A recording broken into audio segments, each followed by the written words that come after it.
All right, we are back with the next incremental step for the Time Attack Corolla.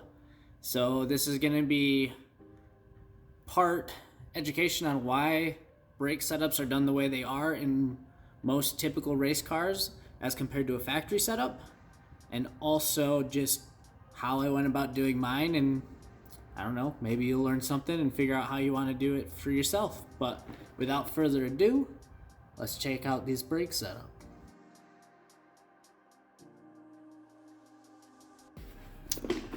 Alright, so as you see, we have a brake pedal and a gas pedal now. Now, I didn't want to do anything with the pedals until I knew where the steering column was going to be, because typically in passenger cars, your brake and your gas are to the right side of the column. This being Time Attack car, and the fact that we have an intake manifold right here and a transmission right behind here.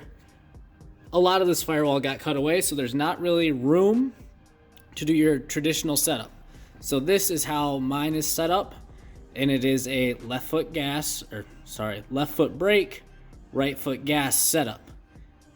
Some people might disagree with that. If they have a problem with that, then that's their problem. This is how I'm doing it because it has to fit in the box. If it doesn't fit in the box, it doesn't work, and this is the box. And the fact that the brake pedal is perfectly in line with my hip when I'm sitting in the seat. So that's the main concern typically if you're trying to right foot or left foot brake in a passenger car, is everything's biased to the right side. So you're never going to have the right sort of direction for your inputs to actually be able to apply a good amount of force. That's why everything on a passenger car is to the right of the steering column. But since we have 1 foot for each, we have right foot gas, left foot brake. So now that is out of the way, let's talk about why we have two separate master cylinders.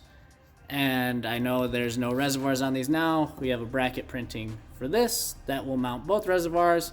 We can plumb those up, and then the master cylinders, pedals, those will all be ready to go. But why do we run two? Most traditional cars have what they call a tandem master cylinder that essentially is one master cylinder actuated by the brake pedal, and it has two outlets, two inlets, and shares a reservoir that is divided. Now, the divided reservoir solves some of the problems, but for some reason, if you had a catastrophic failure with your reservoir and you had a brake line failure or a caliper leaking or anything like that, you could actually lose all of the fluid for your entire braking system. While the main benefit of having two separate master cylinders with two separate reservoirs is if for some reason your reservoir breaks and one master cylinder loses all of its fluid, you have a leak somewhere and it all leaks out, you still have one fully functioning master cylinder with a full reservoir.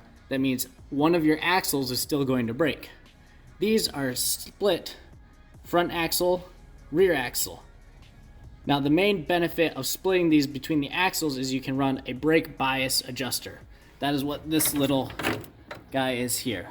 So this just attaches to a cable. If you track it all the way down, back and around, it actually goes to the back of the pedal, which is basically not visible at all because packaging is a nightmare in this car, and it always has been and it always will be. Nope. So that is the brake bias adjuster back there. See if I can get a better view.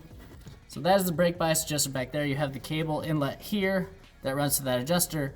And what you do, now what that brake bias adjuster does, it is actually moving a pivot point that the brake pedal is directly attached to, and that pivot point can slide back and forth, and it provides a force bias to one master cylinder over the other. Now the next question is, why do you want a bias front to rear? Well, if you didn't know, under braking load, a majority of your actual braking force goes to the front wheels. Now, this is typical in all passenger cars. It can be as high as 70-30 in some applications where you don't have a lot of weight on the rear end, because none of the tires can really start skidding or locking up. They all need to move freely, otherwise ABS system freaks out and things happen like that. So by adjusting the bias between the front and the rear or the front and the rear. I have not decided which one's going to go which. Now that basically makes it so that you can fine tune how much brake load you can put to all 4 wheels without locking up the tire. The last thing you want to do is lock up your tires. It basically makes it so you can't turn, you can't stop as efficiently, so that's the last thing you want to do. But with the bias adjuster, you can get it as close as possible so that you can apply the most efficient braking force to all 4 wheels. Something else that is important is on a track car or anything that has a rear downforce, you're going to have more bias to the rear because you can apply more load to the rear without it slipping because you have extra force pressing down on the rear, which means it has more grip, so it doesn't lock up as easy. So that's the main reason why you can run a bias in a race car that is not standard from the factory. If you have things like downforce, or if you have a active aero system that can do a air brake, it will actually pivot the car on its central axis and provide more load to the rear wheels. So, now with that being said, this is how I did my car. You don't have to do it. You don't have to take into account anything that I said. But if you learned something, cool, subscribe, and we'll see you in the next one.